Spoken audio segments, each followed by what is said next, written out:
What's up, guys? I'm here in Michigan, my family farm. Today we're going to show you guys some of the tractors and equipment that we have on the farm that we use on a daily basis or that we don't use that needs to be fixed. So I'm going to grab my dad right now.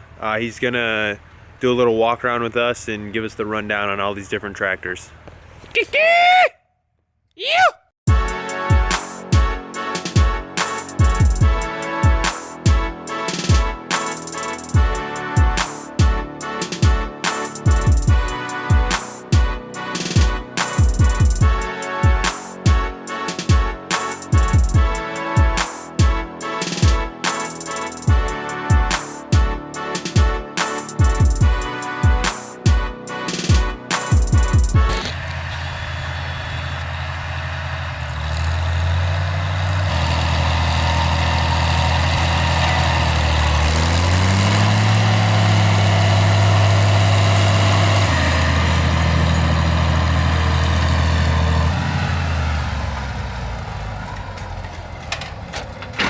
What's up, dog? Hi, how's it going? I'm running this 1958 Farmall 560 with an ancient Farmall disc that actually belonged to my dad. This tractor, this 560, was bought new by my Uncle Bruce in 1958. It's a 65 horsepower tractor, 6-cylinder, up from 4-cylinder. It was quite an improvement over the 4 cylinders. It's a gas tractor, so it has spark plugs and so on. The firing order is embossed right here on the side of the crankcase, and here are what is called a casting code, and the casting code says 54D, which means this casting was poured on the 5th of April 1958. The tractor's serial number is actually 815, and the serial numbers started at 415. So this is the 400th 560 ever built. There were 68,000 of them built between 1958 and 1964. Okay. Are we going to go over those kicks or what? Kicks? You got the Air Force's, dog. These kicks were given to me by my son Kyle about 3 years ago. They're heavy. I mean, it's hard to believe that they're called Nike Air. Now, I might be treading on some copyright shit right now. I'm not sure. Here's the casting code for this casting right here. It says 59D as in dog. And so that was poured on the 9th of May in 1958, which makes this tractor 62 years old. It's pretty amazing that these things can be rebuilt. The motor has had headwork done on it, but the bottom end, the block and so forth, sleeves, pistons, they're the same ones that it came from the factory with. It has a high and a low that's called a TA, a torque amplifier. If you get in a place where the tractor's pulling down really hard, you can pull that lever back and it drops into kind of a lower gear, but you don't have to put the clutch in. It shifts on the fly. Well, let's go take a look at that diesel. And there's a truck. Hasn't moved much. Not a lot, no, but I think I'm going to get it running. Oh, yeah? Yeah. I heard through the grapevine you almost pulled the motor and gave it to the neighbor. There's the chicken coop.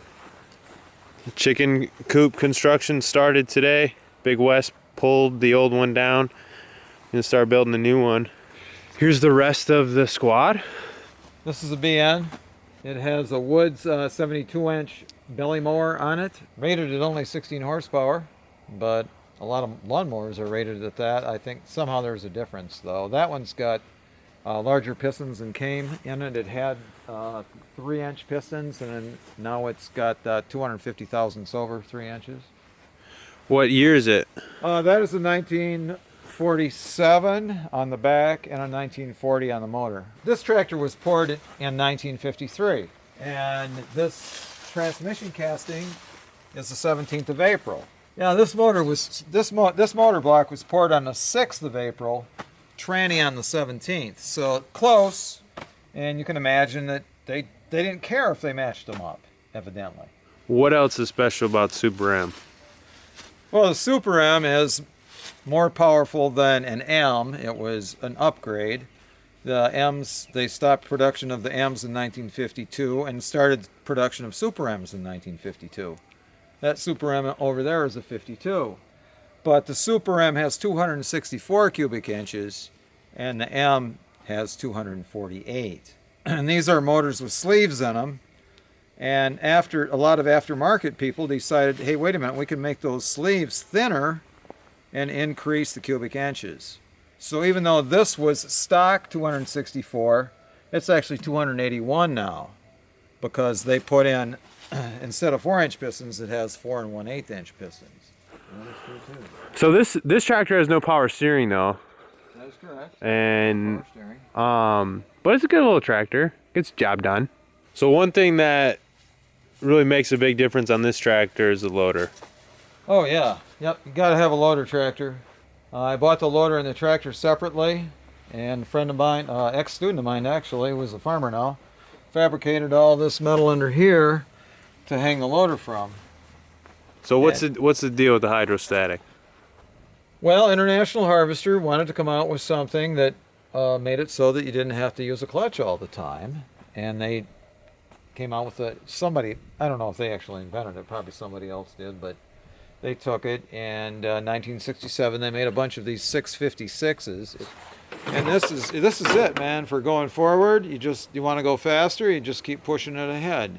If you want to go slower, you just pull it back, and then this right here is park, and then reverse is right here. So you can have it in reverse, and then you just change just like that, carefully of course, so you're not slamming yourself around.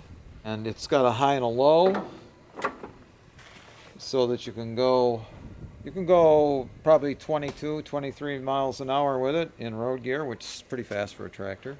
So this thing's got power steering. It's a luxury tractor.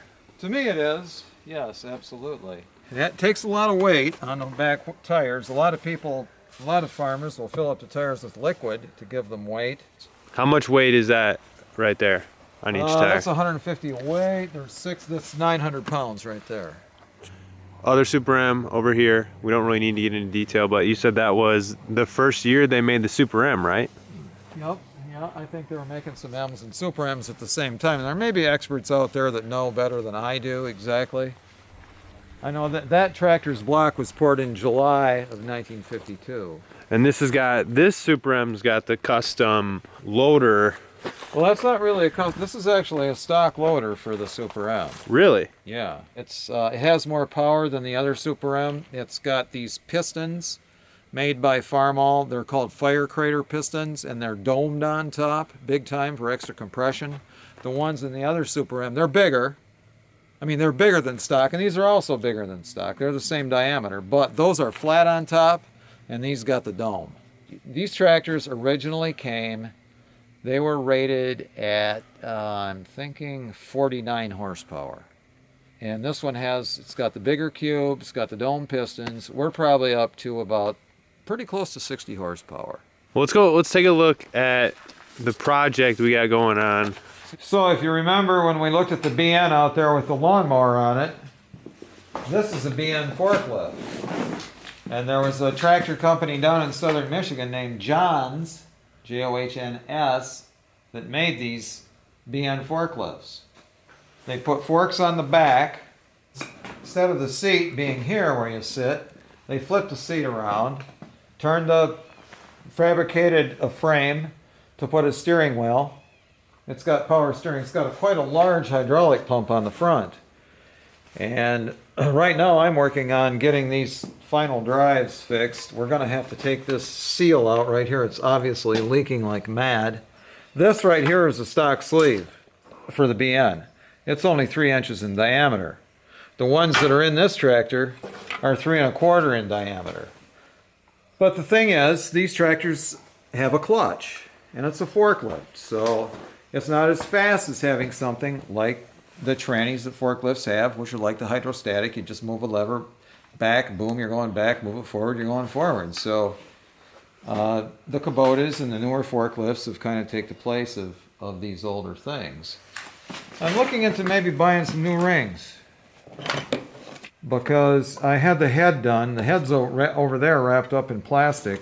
I spent about $400 on that, getting all the valves done. I got a couple new valves in it and some guides and things, and I don't know, I might want to go a little farther.